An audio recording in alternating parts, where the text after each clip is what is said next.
Hello everyone, exam वारी में आप सभी का स्वागत है। दोस्तों, आज से हम बिहार एसएससी इंटर स्तरीय संयुक्त प्रतियोगिता परीक्षा को ध्यान में रखते हुए इसका प्रैक्टिस सेट शुरू कर रहे हैं। आज के इस वीडियो हम रुक्मणी पब्लिकेशन के प्रैक्टिस सेट नंबर 1 के प्रश्नों को देखेंगे। दोस्तों, इस वीडियो में हम समान अध्ययन एवं सामान्य विज्ञान के प्रश्नों को देखेंगे। और अगर आप इसका पीडीएफ चाहते हैं तो ज्वाइन कीजिए हमारे टेलीग्राम चैनल को, जिसका लिंक आपको डिस्क्रिप्शन बॉक्स या कमेंट बॉक्स में मिल जाएगा। तो चलिए शुरू करते हैं। आज का पहला प्रश्न है, संयुक्त राष्ट्र मानवाधिकार आयोग के नए अध्यक्ष बनाए गए हैं। तो इसका राइट आंसर हो जाएगा option A, Volker Turk. Volker Turk वर्तमान में संयुक्त राष्ट्र मानवाधिकार आयोग के अध्यक्ष हैं। तो ऑप्शन ए इसका करेक्ट आंसर हो जाएगा।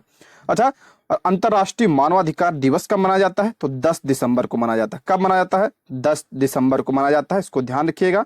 अभी हाल ही में जो बीपीएससी टीचर का एग्जाम हुआ उसमें यह प्रश्न बना था। 10 दिसंबर को अंतर्राष्ट्रीय मानवाधिकार दिवस मनाया जाता है। अच्छा, भारत में मानवाधिकार आयोग की स्थापना कब हुई थी? तो भारत में मानवाधिकार आयोग की स्थापना 12 अक्टूबर 1993 को हुई थी। ये डेट ध्यान रखिएगा, एग्जाम में पूछा जाता है। भारत में मानवाधिकार आयोग की स्थापना 12 अक्टूबर 1993 को हुई थी। वर्तमान में मानवाधिकार आयोग के अध्यक्ष कौन है? तो अरुण कुमार मिश्रा। ये नाम भी ध्यान रखिएगा। अरुण कुमार मिश्रा जो है वर्तमान में राष्ट्रीय मानवाधिकार आयोग के अध्यक्ष हैं। ठीक है, तो इसका राइट आंसर हो जाएगा ऑप्शन ए, संयुक्त राष्ट्र मानवाधिकार आयोग के अध्यक्ष कौन है? वोल्कर टर्क है। और अगर भारत में पूछा जाए राष्ट्रीय मानवाधिकार आयोग के अध्यक्ष कौन है? तो अरुण कुमार मिश्रा जी हैं। और इसकी स्थापना कब हुई थी? 12 अक्टूबर 1993 में राष्ट्रीय मानवाधिकार आयोग की। ये भारत का है, ध्यान रखिएगा। और अंतर्राष्ट्रीय मानवाधिकार दिवस कब मनाया जाता है? 10 दिसंबर को। सारे पॉइंट ध्यान रखिएगा, काफी इंपॉर्टेंट है। ठीक है, आगे बढ़ते हैं। बिहार के रामचंद्र मांझी का निधन हो गया। वे किस जिले के रहने वाले थे? रामचंद्र मांझी का निधन हो गया है। ये किस जिले के रहने वाले थे? तो ये आपका सारण के थे। ऑप्शन क्या हो जाएगा? डी इसका करेक्ट आंसर हो जाएगा। रामचंद्र मांझी जो है एक कलाकार थे, इनका निधन हो गया। और किस जिले से थे? तो ये सारण के थे। तो ऑप्शन डी इसका करेक्ट आंसर हो जाएगा। अगला है, किस देश में डुगोंग कार्यात्मक रूप से विलुप्त होने वाला पहला बड़ा कशेरुकी बन गया है? किस देश में डुगोंग कार्यात्मक रूप से विलुप्त होने वाला पहला बड़ा कशेरुकी बन गया है? तो इसका राइट आंसर हो जाएगा ऑप्शन डी, चीन। ठीक है, ऑप्शन डी इसका करेक्ट आंसर हो जाएगा। डुगोंग जो है ये समुद्री स्तनधारी प्राणी है, ये भी ध्यान रखिएगा। और भारत का प्रथम डुगोंग संरक्षण क्षेत्र कहाँ स्थापित किया गया है? तमिलनाडु। ये पॉइंट ध्यान रखिएगा। भारत का प्रथम डुगोंग संरक्षण क्षेत्र तमिलनाडु में स्थापित किया गया है। ये पॉइंट भी आप ध्यान रखिएगा। ठीक है, अगला है, निम्नलिखित में से किन देशों के समूह से भूमध्य रेखा गुजरती है? भूमध्य रेखा की बात करें हम तो किसे कहा जाता है? तो 0 डिग्री जो अक्षांश होता है उसे क्या कहा जाता है? भूमध्य रेखा कहा जाता है। और ये पृथ्वी के बीचों बीच से होकर गुजरती है। ठीक है, 0 डिग्री अक्षांश रेखा को क्या? भूमध्य रेखा, जिसे आप विषुवतीय रेखा के नाम से भी जानते हैं। तो ये कितने देशों से होकर गुजरती है? तो ये आपका 13 देशों से होकर गुजरती है। ध्यान रखिएगा, 13 देशों से होकर गुजरती है। और 3 महाद्वीप, 13 देश, 3 महाद्वीप और 3 जल निकाय से ये होकर गुजरती है। 13 देशों में आप ध्यान रखिए, ध्यान से सुनिएगा। आप मैं बोल रहा हूं उसको नोट करिएगा। Ecuador, Colombia, Brazil, Sao Tome और प्रिंसिपे, गैबोन, कांगो गणराज्य, कांगो लोकतांत्रिक गणराज्य, Uganda, Kenya, Somalia, Maldives, Indonesia और किरबाती। 13 देश से गुजरती है। ठीक है, 13 देश से। तो इसका राइट आंसर हो जाएगा ऑप्शन बी, कोलंबिया, केन्या तथा इंडोनेशिया से यह गुजरती है। ऑप्शन बी इसका करेक्ट आंसर हो जाएगा। 13 देश हो गए, अभी बता दिया। और 3 जल निकाय से गुजरती है। 3 जल निकाय कौन से हैं आपका? अटलांटिक महासागर, दूसरा आपका प्रशांत महासागर, तीसरा आपका हिंद महासागर। ये 3 जल निकाय से होकर गुजरती है। अटलांटिक महासागर, प्रशांत महासागर और हिंद महासागर। और 3 महाद्वीप से होकर गुजरती है। 3 महाद्वीप कौन कौन से इसमें? आपका एशिया हो गया, दूसरा आपका अफ्रीका, तीसरा आपका हो गया दक्षिण अमेरिका। 3 महाद्वीप से गुजरती है। ध्यान रखिएगा, 13 देश, 3 महाद्वीप और 3 जल निकाय। ठीक है, ऑप्शन बी इसका राइट आंसर हो जाएगा। अगला, निम्नलिखित में से कौन सा देश आसियान का सदस्य नहीं है? मोस्ट इंपॉर्टेंट है, अक्सर एग्जाम में पूछा जाता है ये। कह रहा आसियान का सदस्य देश कौन सा नहीं पूछ रहा है इसमें। तो देखिए पहले हम आसियान की बात करते हैं। तो आसियान का पूरा नाम क्या है? तो association of south east nation. Association, इसको देख लेते हैं। एसोसिएशन, इसका क्या नाम है? एसोसिएशन साउथ ईस्ट नेशंस, ठीक है, इसका पूरा नाम है। और जो है इसमें कितने सदस्य देश हैं? इसमें 10 सदस्य देश हैं, ठीक है। आसियान में कितने? तो 10 सदस्य देश हैं। और कौन कौन से नोट करिएगा? Brunei, Cambodia, Indonesia, Laos, Myanmar, Philippines, Malaysia, Thailand, Singapore और वियतनाम, ठीक है। तो इसमें कौन सा सदस्य देश नहीं है? तो इसका राइट आंसर हो जाएगा आपका ऑप्शन सी, बांग्लादेश जो है इसमें आपका सदस्य देश नहीं है। ऑप्शन सी इसका करेक्ट आंसर हो जाएगा। आसियान की बात करें हम, टोटल इसमें कितने? 10 सदस्य देश हैं। भारत इसका सदस्य देश नहीं है, ये ध्यान रखिए, पूछा जाता है। भारत जो है आसियान का सदस्य देश नहीं है। और आसियान का जो है हेडक्वार्टर यानी मुख्यालय कहाँ पे है? तो जकार्ता इंडोनेशिया में इसका मुख्यालय है, ठीक है। ये सारे पॉइंट ध्यान रखिए, काफी इंपॉर्टेंट है। तो ऑप्शन सी इसका राइट आंसर हो जाएगा, ठीक। अगला है मैकमोहन रेखा भारत तथा इस देश के बीच की सीमा रेखा है। सभी को पता होगा मैकमोहन रेखा, तो भारत और चीन के बीच में है ये। ऑप्शन डी इसका करेक्ट आंसर हो जाएगा। मैकमोहन रेखा भारत और चीन के बीच। अच्छा, भारत और पाकिस्तान के बीच कौन सी रेखा है? तो आपका रेड क्लिफ रेखा है। सभी को पता होगा रेड क्लिफ रेखा भारत और पाकिस्तान के बीच है।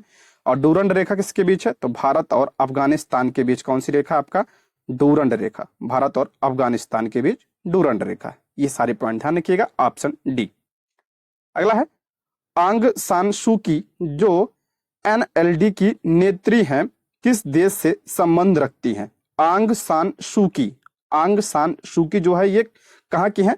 ये पॉलिटिशियन है। ये कहाँ की? म्यांमार की। ऑप्शन डी इसका करेक्ट आंसर हो जाएगा, ऑप्शन डी। ध्यान रखिए आंग सान सू की को जो है 1991 में इन्हें शांति का नोबेल पुरस्कार भी मिल चुका है। शांति का नोबेल पुरस्कार कब? 1991 में, ठीक है। तो ये कहाँ की है? म्यांमार की। ऑप्शन डी इसका राइट आंसर हो जाएगा। अगला प्रश्न है Indian council of medical research ने वर्ष डैश तक भारत से मलेरिया को खत्म करने हेतु शोध को प्राथमिकता देने, योजना बनाने और बढ़ावा देने हेतु malaria elimination research alliance India का शुभारंभ किया है। तो इसका राइट आंसर हो जाएगा ऑप्शन डी, 2030 को जो है 30 तक। ऑप्शन क्या हो जाएगा? डी इसका करेक्ट आंसर हो जाएगा। देखिए भारत जो है मलेरिया मुक्त जो है कब तक? 2030 तक। अगर पूछा जाए टीबी मुक्त कब तक? तो टीबी मुक्त पूरी तरह से आपका 2025 तक लक्ष्य रखा है भारत। मलेरिया 2030 और टीबी 2025 तक रखा गया है लक्ष्य, ठीक है। अच्छा, मलेरिया की बात हो रही है तो मलेरिया जो है किससे फैलता है? इसका वाहक कौन सा होता है? तो मादा एनाफिलीज मच्छर। मादा एनाफिलीज मच्छर जो है इसका वाहक होता है। ये पॉइंट भी आप ध्यान रखिएगा, ठीक है। तो ऑप्शन डी इसका राइट आंसर हो जाएगा। अगला प्रश्न है राष्ट्रपति द्रौपदी मुर्मू ने शिक्षक दिवस 2022 के अवसर पर देश भर के कितने शिक्षकों को राष्ट्रीय शिक्षक पुरस्कार से सम्मानित किया गया? थोड़ा पुराना करंट अफेयर है क्योंकि पुरानी बुक है, तो इसका राइट आंसर हो जाएगा आपका इसके अकॉर्डिंग ऑप्शन बी 46, ठीक है। ऑप्शन बी इसका राइट आंसर हो जाए 46। ये आपका 2022 का हो, मैं अपडेट करके बता रहा हूँ। 2023 में राष्ट्रीय शिक्षक पुरस्कार कितने लोगों को मिला है? कितने शिक्षकों को? तो 75 शिक्षकों को। ये पॉइंट भी ध्यान रखिए, 2023 में 75 और 2022 में आपका 46, ठीक है। अगला प्रश्न है यूनेस्को शांति पुरस्कार 2022 से किससे सम्मानित किया गया? यूनेस्को शांति पुरस्कार 2022 से किसे? तो इसका राइट आंसर हो जाएगा ऑप्शन बी एंजेला मार्केल को। ऑप्शन बी इसका राइट आंसर हो जाएगा। एंजेला मार्केल जो है जर्मनी की पूर्व चांसलर है। ऑप्शन बी इसका राइट आंसर हो जाएगा। इन्हें यूनेस्को शांति पुरस्कार 2022 से सम्मानित किया गया है। अगला है व्हाई आई एम हिंदू पुस्तक के लेखक कौन है? इंपॉर्टेंट है, एग्जाम में प्रश्न बन चुका है ये। व्हाई आई एम आई हिंदू पुस्तक के लेखक कौन है? तो इसके लेखक है ऑप्शन डी शशि थरूर की पुस्तक है why I am a Hindu. Option D इसका राइट आंसर हो जाएगा। अगला प्रश्न है पेरू की राजधानी है। पेरू की राजधानी से प्रश्न बनता है, इसको ध्यान रखिएगा। पेरू की राजधानी क्या है? तो आपका ऑप्शन सी लीमा जो है पेरू की क्या है? राजधानी है। अच्छा, लापाज कहाँ की राजधानी है? तो लापाज बोलिविया की राजधानी है। कहाँ की? बोलिविया की। और क्योटो कहाँ की राजधानी है? जापान की राजधानी है। बोगोटा बोगोटा कहाँ की राजधानी है? तो ये आपका कोलंबिया की राजधानी है, आपका बोगोटा। ठीक है, कोलंबिया की राजधानी बोगोटा। और लीमा कहाँ की है? तो पेरू की है। ऑप्शन सी इसका राइट आंसर हो जाएगा। अगला प्रश्न है, जापान की मुद्रा क्या है? सभी को पता होगा जापान की मुद्रा क्या है? तो येन जो है जापान की मुद्रा है। ऑप्शन डी इसका राइट आंसर हो जाए। अच्छा, युआन कहाँ की मुद्रा है? तो ये आपका चीन की मुद्रा है। क्रोन कहाँ की मुद्रा है? तो ये आपका नॉर्वे की मुद्रा है, क्रोन। दिरहम कहाँ का है? आपका यूएई की मुद्रा है, आपका कौन सी? दिरहम। ठीक। अगला प्रश्न है, किस खिलाड़ी को प्रथम राजीव गांधी खेल रत्न पुरस्कार प्रदान किया गया? किस खिलाड़ी को प्रथम राजीव गांधी खेल रत्न पुरस्कार प्रदान किया गया था? ये सब स्टैटिक जीके के प्रश्न है। तो ऑप्शन डी, विश्वनाथ आनंद को सर्वप्रथम प्रदान किया गया था। ऑप्शन डी इसका राइट आंसर हो जाए। अच्छा, अब ये जो राजीव गांधी खेल रत्न पुरस्कार है, इसका नाम बदलकर क्या रख दिया गया है? तो इसका नाम रख दिया गया आपका मेजर ध्यानचंद्र। मेजर ध्यानचंद्र खेल रत्न पुरस्कार इसका नाम रख दिया गया। ये पॉइंट भी ध्यान रखिएगा। ठीक है। अगला प्रश्न है, एनसीआरबी की नवीनतम रिपोर्ट के अनुसार सबसे अधिक राजद्रोह के मामले किस राज्य में दर्ज किए गए हैं? तो आपका ऑप्शन सी, आंध्र प्रदेश में। ऑप्शन सी इसका राइट आंसर हो जाएगा। अगला प्रश्न है, भारतीय खनिज और धातु उद्योग पर अंतरराष्ट्रीय सम्मेलन का आयोजन कहाँ किया गया है? तो इसका ये नई दिल्ली में। ऑप्शन सी इसका राइट आंसर हो जाएगा। अगला प्रश्न है, किस राज्य को संस्कृति के लिए सर्वश्रेष्ठ गंतव्य पुरस्कार से सम्मानित किया गया है? तो आपका पश्चिम बंगाल को। ऑप्शन ए इसका राइट आंसर हो जाएगा। अगला प्रश्न है, स्वतंत्र भारत के पहले गवर्नर जनरल कौन था? इंपॉर्टेंट है ये। स्वतंत्र भारत के पहले गवर्नर जनरल कौन थे? तो ये आपका ऑप्शन बी इसका राइट आंसर हो जाए, लॉर्ड माउंटबेटन। ऑप्शन बी इसका राइट आंसर। देखिए, कुछ पॉइंट बता रहा हूं, इसको ध्यान से सुनिएगा। पूछा जाए अगर बंगाल का पहला गवर्नर, ध्यान रखिए, गवर्नर बात कर रहा हूं मैं, पहला गवर्नर कौन था? तो आपका क्लायू। ध्यान सुनिएगा, मैं लिख नहीं पाऊंगा, बोल रहा हूं, उसको सुनिएगा। बंगाल का जो है पहला गवर्नर क्लायू था। गवर्नर जनरल बात करें, अगर गवर्नर जनरल की बात करें तो बंगाल का पहला गवर्नर जनरल कौन था? तो वारेन हेस्टिंग था। कौन? वारेन हेस्टिंग बंगाल का पहला गवर्नर। ये तो होगा बंगाल की बात। अब हम बात करते हैं भारत के पहले गवर्नर जनरल। भारत के पहले गवर्नर जनरल कौन थे? तो Lord William Bentinck. Lord William Bentinck Bharat के पहले क्या थे? गवर्नर जनरल थे। अगर पूछा जाए भारत के पहले वायसराय कौन थे? तो लॉर्ड कैनिंग। लॉर्ड कैनिंग जो है भारत के पहले क्या थे? वायसराय थे। ठीक। और भारत के पहले स्वतंत्र भारत, जब भारत आजाद हो गया था तब गवर्नर जनरल कौन था? तो आपका लॉर्ड माउंटबेटन। अगर यही पूछा जाए कि स्वतंत्र भारत के पहले भारतीय गवर्नर जनरल कौन थे? तो भारतीय गवर्नर जनरल थे आपका सी राजगोपालाचारी। अगर भारतीय लग जाएगा तो सी राजगोपालाचारी, नहीं तो आपका लॉर्ड माउंटबेटन। सारे पॉइंट ध्यान रखिएगा। फिर से रिपीट कर रहा हूं, बंगाल का गवर्नर कौन था? गवर्नर की बात हो रही है यहाँ पे, बंगाल का तो क्लायू था। और बंगाल के गवर्नर जनरल कौन था पहला? तो आपका वारेन हेस्टिंग था। भारत की बात करें, भारत का पहला गवर्नर जनरल कौन था? Lord William Bentinck. और भारत का पहला वायसराय कौन था? तो लॉर्ड कैनिंग था। और स्वतंत्र जब हो गया भारत तब तो लॉर्ड माउंटबेटन। और भारतीय अगर पूछा जाए तो सी राजगोपालाचारी। कई सारे पॉइंट इसमें क्लियर हो गए, ध्यान रखिएगा इसको। अगला प्रश्न है, सिख धर्म के पहले गुरु कौन थे? सिख धर्म के पहले गुरु कौन थे? तो इसका राइट आंसर हो जाएगा आपका गुरु नानक देव जी। इन्होंने सिख धर्म की स्थापना की थी। ऑप्शन सी इसका राइट आंसर। सिख धर्म में आपके टोटल 10 गुरु हुए थे। पहले गुरु गुरु नानक देव थे। तो 10वें गुरु कौन थे? तो गुरु गोविंद सिंह। गुरु गोविंद सिंह जो है आपके क्या थे? 10वें गुरु थे। ठीक है। अगला प्रश्न है, पुरातात्विक स्थल सुरकोटदा किस राज्य में स्थित है? सुरकोटदा जो है किस राज्य में? तो आपका गुजरात राज्य में स्थित है। ऑप्शन डी इसका राइट आंसर हो जाएगा। यहां से किसके साक्ष्य प्राप्त हुए थे? यहां से घोड़े की अस्थियां मिली थी। ये पॉइंट भी ध्यान रखिएगा, सुरकोटदा से घोड़े की अस्थियां मिली थी। अगला प्रश्न, भारत में सिजदा प्रथा किसने शुरू की थी? मोस्ट इंपॉर्टेंट है, अक्सर एग्जाम में पूछा जाता है। भारत में सिजदा और पैबोस की प्रथा जो है किसने? तो आपका गयासुद्दीन बलबन ने शुरू किया था। ऑप्शन सी इसका राइट आंसर हो जाएगा। सिजदा और पैबोस की प्रथा किसने? तो गयासुद्दीन बलबन ने इसकी शुरुआत की थी। बलबन के कार्यकाल की बात करें तो 1266 से लेकर 1287 तक यह दिल्ली सल्तनत का क्या था? शासक था। और इसने रक्त और लौह की नीति अपनाई थी। पूछा जाता है रक्त और लौह की नीति किसने अपनाई थी, तो आपका गयासुद्दीन बलबन ने अपनाई थी। ठीक है, ऑप्शन सी इसका राइट आंसर हो जाएगा। अगला, कांडोली उत्सव डैश में आयोजित किया जाता है। कांडोली उत्सव कहाँ मनाया जाता है, तो ये आपका पश्चिम बंगाल में। ऑप्शन सी इसका राइट आंसर हो जाएगा। दोस्तों, यदि आप हमारे चैनल पर नए हैं तो प्लीज चैनल को सब्सक्राइब करें, और अगर आपको वीडियो पसंद आती है तो लाइक, शेयर और कमेंट भी करें, और कोई सुझाव हो तो कमेंट बॉक्स में जरूर बताइएगा। ठीक है, आगे बढ़ते हैं। नृत्य शैली चेरी की उत्पत्ति किस राज्य में हुई है? चेरी की उत्पत्ति किस राज्य में, तो ये आपका जो है राजस्थान राज्य में। ऑप्शन सी इसका राइट आंसर हो जाएगा। यह एसएससी में कई बार बन चुका है, तो इसको ध्यान रखिएगा। अगला प्रश्न है, ग्रेनाइट चट्टाने किस प्रकार की चट्टाने होती है? इंपॉर्टेंट है, ग्रेनाइट चट्टान ये किस प्रकार की चट्टान है, तो ये आपका आग्नेय चट्टान है। ऑप्शन बी इसका राइट आंसर हो जाएगा। आग्नेय चट्टान जो है मैग्मा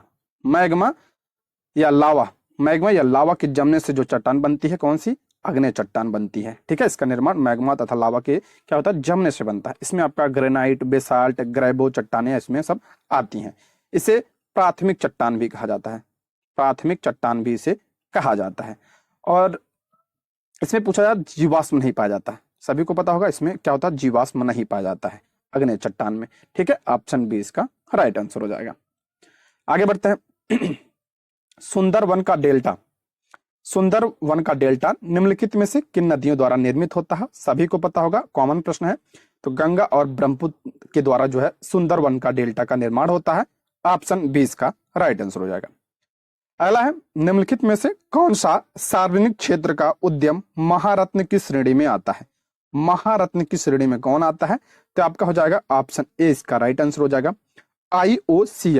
आईओसीएल जो है महारत्न कंपनी है। इसका पूरा नाम क्या है? Indian oil corporation limited. Option A इसका राइट आंसर हो जाएगा। वर्तमान में कुल कितनी महारत्न कंपनियां हैं, तो 12 महारत्न कंपनियां हैं। ठीक है, अगला प्रश्न है, कर्मचारी राज्य बीमा निगम इनमें से किससे संबद्ध कर्मचारियों को चिकित्सा लाभ के संबंध में सामाजिक सुरक्षा प्रदान नहीं करता है? करेक्ट, कर्मचारी राज्य बीमा निगम इनमें से किससे संबद्ध कर्मचारियों को चिकित्सा लाभ के संबंध में सामाजिक सुरक्षा प्रदान नहीं करता है? तो आपका बहुराष्ट्रीय निगम हो जाएगा। ऑप्शन बी इसका राइट आंसर हो जाएगा। अगला प्रश्न है, भारतीय राष्ट्रीय कांग्रेस के अधिवेशन में भारतीय राष्ट्रगान पहली बार किस वर्ष गाया गया था? इंपॉर्टेंट है, राष्ट्रगान की बात हो रही है यहाँ पे। पहली बार कब गाया गया था, तो ये आपका 1911 में जो अधिवेशन हुआ था। ये अधिवेशन कहाँ पे हुआ था? कलकत्ता में जो अधिवेशन हुआ था, और उस समय जो है पहली बार राष्ट्रगान को गाया गया था। और इसकी अध्यक्षता किसने की थी? विशन नारायण धर ने इसकी अध्यक्षता की थी। ये पॉइंट ध्यान रखिएगा। और राष्ट्रगान की रचना किसने की है? सभी को पता होगा, रविन्द्रनाथ टैगोर ने किया है। तो ऑप्शन ए इसका राइट आंसर हो जाए। अच्छा, ये तो हो गया 1911। और हम अगर बात करें राष्ट्रगीत की, राष्ट्रगीत पहली बार कब गाया गया था कांग्रेस के किस अधिवेशन में? तो 1896 का जो अधिवेशन हुआ था, ये भी आपका कलकत्ता में हुआ था। कहाँ पे हुआ था? कलकत्ता में। इस समय क्या गाया गया था? तो राष्ट्रगीत गाया गया था। और इसकी अध्यक्षता किसने की थी? तो रहमतुल्लाह एम सयानी ने इसकी अध्यक्षता की थी। और इस समय राष्ट्रगीत गाया गया था। और राष्ट्रगीत की रचयिता कौन है? तो बंकिम चंद्र चटर्जी हैं। बंकिम चंद्र चटर्जी जो है, इन्होंने राष्ट्रगीत को लिखा था। ठीक है, अगला प्रश्न है, माइकल ओ डायर की हत्या किस भारतीय क्रांतिकारी ने की थी? ये प्रश्न भी बीपीएससी में बन चुका है। अभी हाल ही में बीपीएससी टीचर के एग्जाम में कई सारे इस प्रश्न जो है इसमें से बने हैं। ये ऊपर वाला भी प्रश्न बना है, ये भी प्रश्न बना है। तो ये आपका कह रहा है, माइकल ओ डायर की हत्या किस भारतीय क्रांतिकारी ने की थी? तो आपका ऊधम सिंह ने की थी। ऑप्शन सी इसका राइट आंसर हो जाएगा। ऊधम सिंह ने 13 मार्च 1940 को जो है लंदन में इसकी हत्या की थी। ऑप्शन सी इसका राइट आंसर हो जाएगा। अगला प्रश्न, चौरी चौरा कांड किस वर्ष में हुआ था? चौरी चौरा कांड जो है किस वर्ष में हुआ था? तो आपका 4 फरवरी, कहीं कहीं आपको 5 भी मिलेगा। 4 फरवरी 1922 को जो है चौरी चौरा कांड हुआ था। कहाँ पे हुआ था? तो गोरखपुर में हुआ था। कहाँ पे? गोरखपुर में चौरी चौरा कांड हुआ था। और इसी कांड की वजह से जो है 12 फरवरी, ये डेट भी ध्यान रखिएगा, ये प्रश्न बन चुका है अभी बीपीएससी में। 12 फरवरी 1922 12 फरवरी 1922 को जो है इसी जो चौरी चौरा कांड की वजह से ही 12 फरवरी 1922 को असहयोग आंदोलन को गांधी जी ने वापस ले लिया था। ये प्रश्न बना था कि वापस कब लिया था, तो 12 फरवरी 1922 को लिया था। किसकी वजह से? चौरी चौरा कांड की वजह से। ठीक है, ये सब प्रश्न जो है बिहार में काफी चर्चा में है, तो इसे ध्यान रखिएगा, पूछा जा सकता है। अगला प्रश्न है लखनऊ में 1857 के विद्रोह का नेतृत्व किसने किया था? मोस्ट इंपॉर्टेंट, लखनऊ में 1857 के विद्रोह का नेतृत्व किसने किया था? तो आपका बेगम हजरत महल ने किया था। ऑप्शन बी इसका राइट आंसर हो जाएगा। कुंवर सिंह ने कहां से किया था? तो आपका जगदीशपुर बिहार से किया था। ये प्रश्न बना है बीपीएससी में, अभी जो टीचर का एग्जाम हुआ, तो ये प्रश्न लेटेस्ट है। कुंवर सिंह जो है कहां से किए थे? बिहार, जगदीशपुर से। तात्या टोपे कहां से किए थे? कानपुर। कानपुर से जो है नाना साहब और तात्या टोपे ने नेतृत्व किया था। और वीर सावरकर के बारे में ध्यान रखिएगा, इन्होंने जो है 1857 की क्रांति को प्रथम स्वतंत्रता संग्राम कहा है। प्रथम स्वतंत्रता संग्राम अगर पूछा जाए किसने कहा 1857 क्रांति को, तो आपका वीर सावरकर जी ने कहा था। ठीक है, अगला प्रश्न है काली मिट्टी मुख्यतः इनमें से किस राज्य में पाई जाती है? देखिए इंपॉर्टेंट है, देखिए इसमें मुख्यतः पूछ रही है, तो काली मिट्टी जो है देखिए महाराष्ट्र में भी पाई जाती है, कर्नाटक में भी पाई जाती है, गुजरात में भी पाई जाती है। लेकिन इसमें जो है ऑप्शन ए मुख्यतः अगर पूछा जाए तो सबसे ज्यादा महाराष्ट्र पाई जाती है। ऑप्शन ए इसका राइट आंसर। अगर कूट दिया हो ना तो आपको दोनों लगाइएगा, महाराष्ट्र में भी कर्नाटक में भी पाई जाती है। काली मिट्टी जो है इसे क्या कहा जाता है? इसे कपासी मिट्टी कहा जाता है। क्यों कहा जाता है? क्योंकि कपास के लिए क्या होती है? अत्यधिक उपजाऊ होती है। और इसे रेगुर मिट्टी के नाम से भी जाना जाता है। आपको रेगुर ज्यादा मिलेगा। रेगुर मिट्टी किसको कहा जाता है? काली मिट्टी को ही कहा जाता है। ठीक, अगला प्रश्न है अरल सागर अवस्थित है। अरल सागर जो है अवस्थित है ये आपका कजाकिस्तान और उज्बेकिस्तान में। ठीक है, ऑप्शन डी इसका राइट आंसर, इसकी सीमा पर ऑप्शन डी इसका राइट आंसर हो जाएगा। अगला है भारत की संविधान सभा की पहली बैठक कब आयोजित की गई? भारत की जो संविधान सभा है इसकी पहली बैठक कब? इंपॉर्टेंट है 9 दिसंबर 1946 को। ऑप्शन ए इसका राइट आंसर हो जाएगा। देखिए संविधान सभा का गठन किसके अकॉर्डिंग हुआ? तो कैबिनेट मिशन, कैबिनेट मिशन के अकॉर्डिंग जो है संविधान सभा का गठन हुआ था। कैबिनेट मिशन आया कब था? तो 1946 में। और इसका गठन कब हुआ? 6 दिसंबर 1946 को इसका गठन हुआ। और इसकी पहली बैठक 9 दिसंबर 1946 को इसकी पहली बैठक हुई थी। और इसमें अध्यक्ष कौन थे? इसकी अध्यक्षता किसने किया था? सच्चिदानंद सिन्हा। सच्चिदानंद सिन्हा ने इसकी अध्यक्षता की थी। और ये क्या थे? अस्थायी अध्यक्ष थे। और उसके बाद जो आपका 11 दिसंबर 1946 को जो बैठक होती है इसमें आपका अस्थायी अध्यक्ष बनाया जाता है। किसे? डॉक्टर राजेंद्र प्रसाद को। डॉक्टर राजेंद्र प्रसाद को, जो मैं बोल रहा हूं उसको आप ध्यान सुनिएगा, लिखने पर मत जाइएगा आप लोग। 11 दिसंबर 1946 को जो बैठक हुई इसमें डॉक्टर राजेंद्र प्रसाद को अस्थायी अध्यक्ष बनाया गया और एच.सी. मुखर्जी को क्या इसका उपाध्यक्ष बनाया गया था। ठीक है, ये सारे पॉइंट ध्यान रखिएगा दोस्तों। अगर जल्दबाजी में किसी क्वेश्चन का आंसर गलत हो जाता है तो उसका उत्तर मैं कमेंट बॉक्स में पिन कर देता हूं। एक बार आप लोग कमेंट बॉक्स को जरूर चेक कर लिया करिए ताकि आपका नुकसान ना हो। ठीक है, आगे बढ़ते हैं। 35 नंबर का है डैश किसी भी विधेयक को धन विधेयक घोषित करने का निर्णय लेते हैं। मोस्ट इंपॉर्टेंट, किसी विधेयक को धन विधेयक का घोषित करने का निर्णय कौन लेता है? तो आपका लोकसभा का अध्यक्ष लेता है। देखिए कोई विधेयक धन विधेयक होगा कि नहीं होगा इसका निर्णय कौन लेता है? लोकसभा अध्यक्ष लेता है। अच्छा, धन विधेयक की परिभाषा किस आर्टिकल में लिखी गई है? तो आर्टिकल 110 में है। ठीक है, और कुछ पॉइंट इसमें और ध्यान रखिएगा। धन विधेयक पे संयुक्त बैठक नहीं बुलाई जा सकती है। ठीक है, संयुक्त बैठक नहीं बुलाई जा सकती है। और इसे सर्वप्रथम जो है लोकसभा में इसे क्या किया था? पेश किया जाता है। लोकसभा में इसमें ज्यादा अधिकार, लोकसभा को ही अधिकार है, राज्यसभा को जो है इसमें अधिकार उतना नहीं है। ठीक है, ऑप्शन डी इसका राइट आंसर हो जाएगा। अगला प्रश्न है भारतीय संविधान में फर्स्ट पास्ट द पोस्ट सर्वाधिक मत प्राप्त व्यक्ति की विजय। ये प्रश्न बना है बीपीएससी में, बीपीएससी टीचर में। आप पेपर उठा के देखेंगे, ये सारे प्रश्न जो बता रहा हूं ये सारे प्रश्न बन चुके हैं। भारतीय संविधान में फर्स्ट पास्ट द पोस्ट सर्वाधिक मत प्राप्त व्यक्ति की विजय का प्रावधान किस देश के संविधान से अंगीकृत किया गया है? तो आपका ब्रिटेन से लिया गया है। ऑप्शन सी इसका राइट आंसर है। यानी जो सबसे ज्यादा मत पाता वही विजयी होता है जो इलेक्शन में, तो वही बात हो रहा है। तो कहां से लिया गया? तो ब्रिटेन के संविधान से लिया गया है। ठीक है, ऑप्शन क्या हो जाएगा? सी इसका राइट आंसर है। अच्छा, ब्रिटेन के संविधान से और क्या लिया गया है? एकल नागरिकता यहां से लिया गया है। क्या? एकल नागरिकता भी यहां से ली गई है। संसदीय प्रणाली भी कहां से ली गई है? तो आपका यहीं से लिया गया है। आयरलैंड से क्या लिया गया है? डीपीएसपी लिया गया है, यानी नीति निर्देशक तत्व लिए गए आयरलैंड से। फ्रांस से क्या लिया गया है? तो आपका स्वतंत्रता, समानता, बंधुत्व कहां से? फ्रांस से लिया गया है। संयुक्त राज्य अमेरिका से क्या लिया गया है? मूल अधिकार यहां से लिया गया, सभी को पता होगा, मोस्ट इंपॉर्टेंट है। ठीक है, आगे बढ़ते हैं। बिहार में होम रूल लीग के अध्यक्ष कौन थे? बिहार में होम रूल लीग के अध्यक्ष कौन थे? तो ये आपका हो जाएगा ऑप्शन सी, मौलाना मजरूल हक। ऑप्शन क्या हो जाएगा? सी इसका करेक्ट आंसर हो जाएगा। मौलाना मजरूल हक जो है बिहार में होम रूल लीग के क्या थे? अध्यक्ष थे। अच्छा, होम रूल लीग ये जो है इसकी स्थापना यानी इसकी शुरुआत किसने की थी? तो 1916 में जो है किसने? एनी बेसेंट और बाल गंगाधर तिलक ने किया था। एनी बेसेंट और बाल गंगाधर तिलक ने। अच्छा, एनी बेसेंट की पत्रिका ध्यान रखिए आप लोग, कॉमनवेल्थ जो है किसकी पत्रिका है? एनी बेसेंट की है। तिलक की पत्रिका कौन सी है? तो आपका मराठा और केसरी।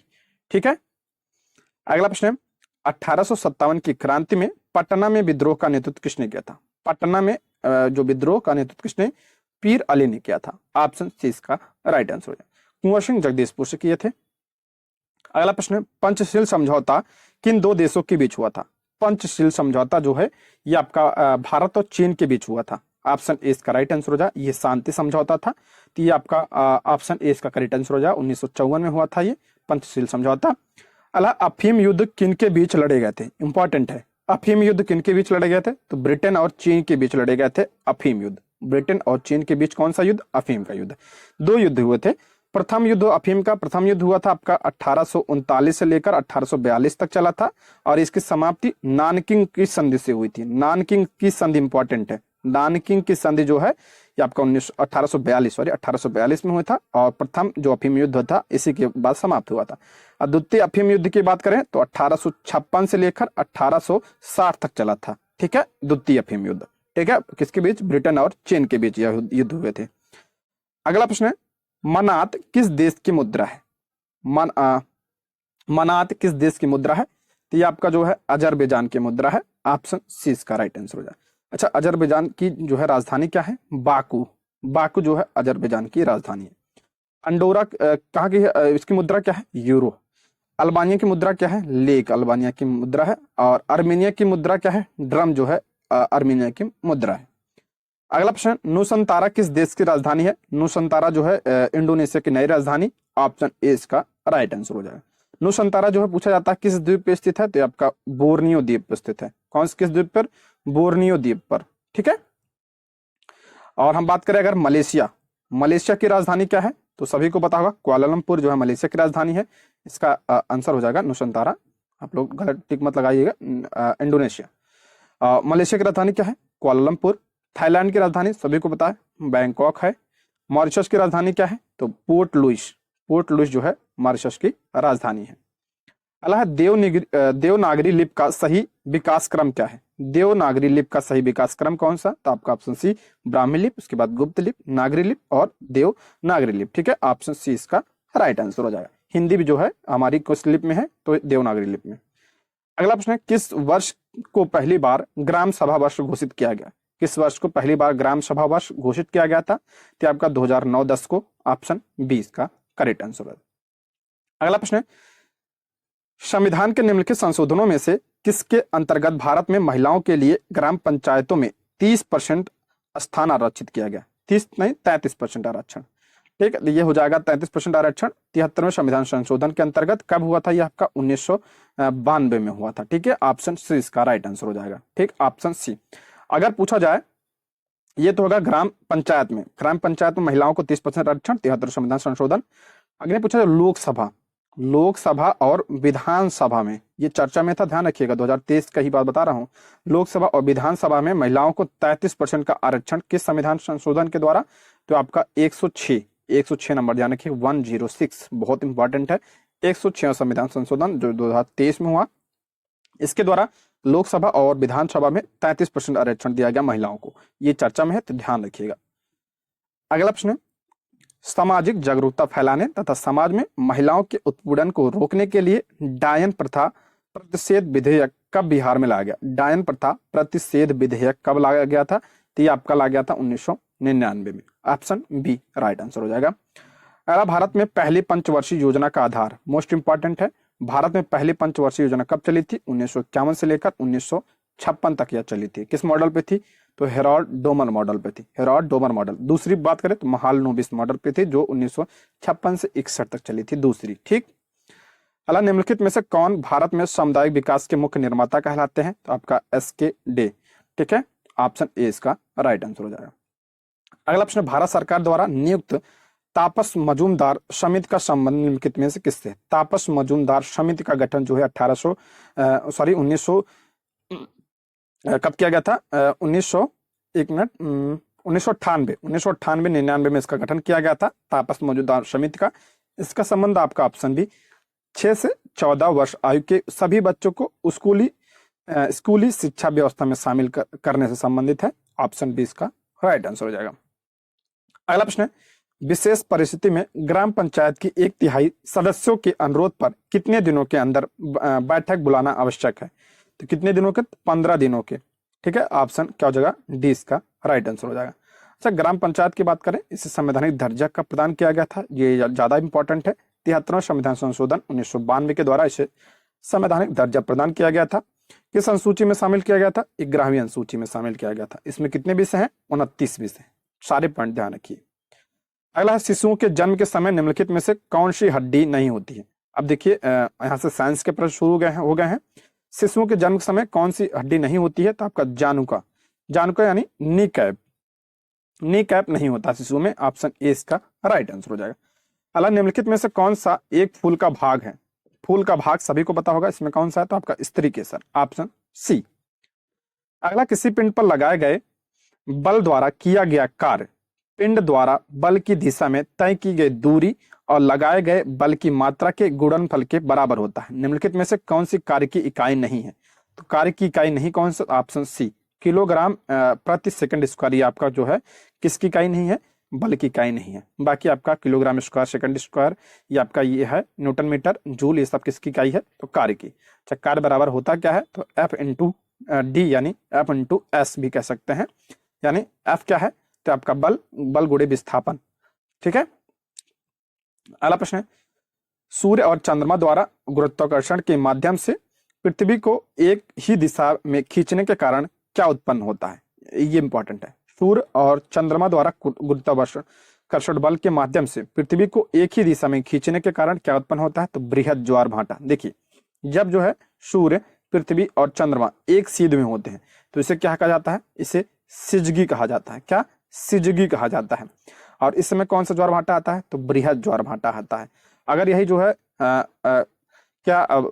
एक सीध रेखा ना होकर किसमें हो, अगर ये आपका समकोण पे होते हैं, समकोण पे होते हैं तीनों, तो क्या आता है उसमें? तो लघु ज्वार भाटा आता है। तो इसका राइट आंसर हो जाएगा ऑप्शन ए, बृहद ज्वार भाटा। अला, आवर्त सारणी के वर्ग 1 के तत्व हैं। वर्ग 1 के तत्व क्या कहलाते हैं? उसे क्या कहा जाता है? क्षार धातु कहा जाता है। ये ऑप्शन सी इसका राइट आंसर। इसमें आपका कौन से आते हैं? तो इसमें आपका सोडियम आता है, पोटेशियम आता है, रुबिडियम, सीजियम, फ्रांसियम, ये सब किसमें आते हैं? पहले वर्ग में आते हैं। ठीक है, ऑप्शन क्या हो जाएगा? सी इसका करेक्ट आंसर हो जाएगा। निम्नलिखित में से कौन सा युग्म सुमेलित नहीं है? यानी कि इसमें नहीं पूछ रहा, सुमेलित कौन सा नहीं है? तो ऑप्शन डी, गैस्ट्रिन जो है ये रक्तचाप का नियमन नहीं करता। बाकी मेलाटोनिन निद्रा का नियंत्रण करता है, इंसुलिन जो है रक्त शर्करा का नियंत्रण करता है, और ऑक्सीटोसिन स्तन ग्रंथ से दूध का निस्सरण करता है। कौन सा? ऑक्सीटोसिन करता है। बाकी गैस्ट्रिन नहीं करता है। रक्तचाप का नियमन कौन करता है? तो ये आपका करता है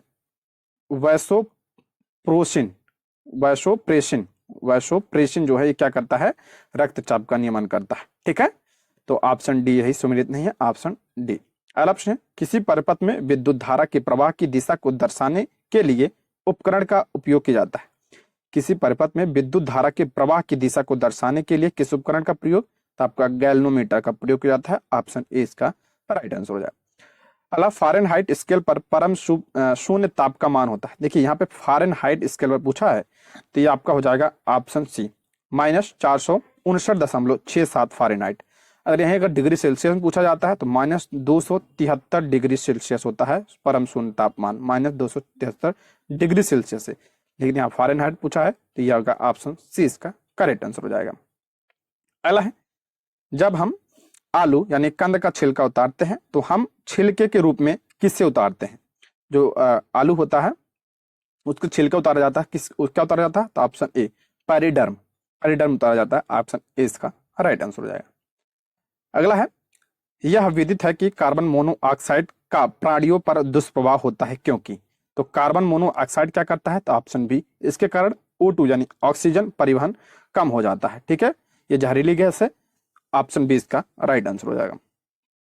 अगला प्रश्न है, द्विविमीय गति में तात्क्षणिक चाल v एक धनात्मक नियतांक है तथा निम्नलिखित में से कौन सा कथन अनिवार्यता सत्य है, तो इसका करेक्ट आंसर हो जाएगा आपका ऑप्शन डी, समान समय अंतरालों में समान पथ दूरियां तय की जाती हैं, ऑप्शन डी इसका राइट आंसर हो जाएगा। अगला प्रश्न, अनुप्रस्थ तरंग क्या है, अनुप्रस्थ तरंगे क्या है, तो अनुप्रस्थ तरंगे क्या होती है, तो ऑप्शन ए, इन तरंगों के माध्यम के कण तरंगों के संचरण की दिशा के लंबवत दिशा में कंपन करते हैं। ठीक है, इसमें क्या होता है, इसमें आपका श्रृंग तथा गर्त पाया जाता है। ठीक है, इसमें कौन सा उदाहरण इसका अनुप्रस्थ का, तो आपका प्रकाश। और अच्छा, ध्वनि पूछा जाता है, ध्वनि किस प्रकार की तरंग है, तो ध्वनि अनुदैर्ध्य तरंग है। कैसी तरंग है ये, अनुदैर्ध्य है ये। ठीक है, ये पूछा जाता है, इसको ध्यान रखिएगा दोस्तों। अगर आप इसका PDF चाहते हैं तो टेलीग्राम पे आप लोग ज्वाइन हो सकते हैं। इसका टेलीग्राम का लिंक आपको कमेंट बॉक्स या डिस्क्रिप्शन बॉक्स में मिल जाएगा। अगला प्रश्न है, वर्तमान में CO2 का सांद्रण हमारे वायुमंडल में कितना है, CO2 का सांद्रण यानी कार्बन डाइऑक्साइड का वर्तमान में सांद्रण पूछ रहा है वायुमंडल में कितना है, तो लगभग 390 ppm है। ठीक है, ऑप्शन डी। अगला प्रश्न है, जेड एक्स आवर्त सारणी में 12वें वर्ग का सदस्य है, यदि एक अल्फा कर्ण उत्सर्जित करता है तो नया तत्व किस समूह का होगा, तो ये आपका हो जाएगा किस समूह का, 10वें समूह का, ऑप्शन ए इसका राइट आंसर हो जाएगा। अगला प्रश्न, रॉबर्ट हुक ने डैश की खोज किसने की, रॉबर्ट हुक जो है किसकी खोज की उन्होंने, तो आपका कोशिका की खोज किसने, रॉबर्ट हुक ने किया था। 1665 ईस्वी में उन्होंने इसकी खोज की थी। अच्छा, केंद्रक पूछा जाए, कोशिका के केंद्रक की खोज किसने की थी, तो रॉबर्ट ब्राउन ने। देखिए, केंद्रक पूछा जाए तो रॉबर्ट ब्राउन, अगर कोशिका पूछा जाए तो रॉबर्ट हुक ने इसकी खोज की थी। ठीक।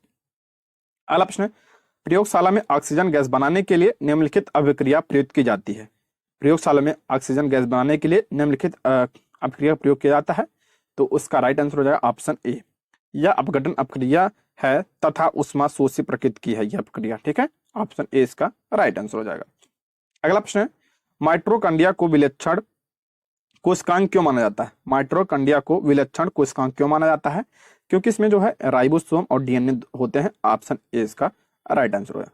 माइटोकॉन्ड्रिया को और किस नाम से जाना जाता है, तो पावर हाउस, इसे कोशिका का क्या कहता है, पावर हाउस कहा जाता है। ठीक है। अगला प्रश्न, जब किसी व्यक्ति को सर्दी जुकाम हो रहा होता है तब वह क्या नहीं कर सकता, क्या नहीं कर सकता पूछ रहा है, तो आपका जो है ऑप्शन बी, इत्र और अगरबत्ती की गंध में विभेद नहीं कर सकता है, ऑप्शन बी इसका राइट आंसर हो जाएगा। अगला प्रश्न है, किसी सीधे धारावाही चालक में क्रमशः धाराएं I, 2I और 3I प्रवाहित करने पर उससे R दूरी पर स्थित किसी बिंदु पर उत्पन्न चुंबकीय क्षेत्रों के परिणाम क्रमशः क्या है, B1, B2 और B3 है, निम्न में से कौन सा संबंध सही है, तो इसका राइट आंसर हो जाएगा ऑप्शन ए, ऑप्शन ए इसका करेक्ट आंसर हो जाएगा। अगला प्रश्न है, मेसनर प्रभाव संबंधित है, तो मेसनर प्रभाव जो है किससे संबंधित है, तो ये अतिचालकों से संबंधित है, ऑप्शन डी। अगला प्रश्न, लिटमस विलियन डैश से प्राप्त होता है, लिटमस जो है किससे प्राप्त होता है, तो ये लाइकेन से प्राप्त होता है, ऑप्शन सी।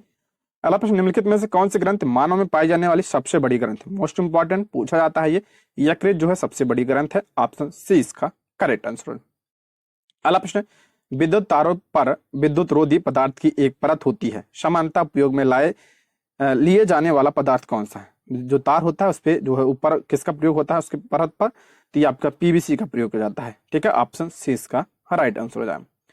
अगला, निम्नलिखित में से कौन सा भाग प्रकाश को मानव आंख में प्रवेश की सुविधा प्रदान करता है, प्रकाश को मानव आंख में प्रवेश की सुविधा कौन प्रदान करता है, तो कॉर्निया प्रदान करता है, ऑप्शन बी इसका करेक्ट आंसर।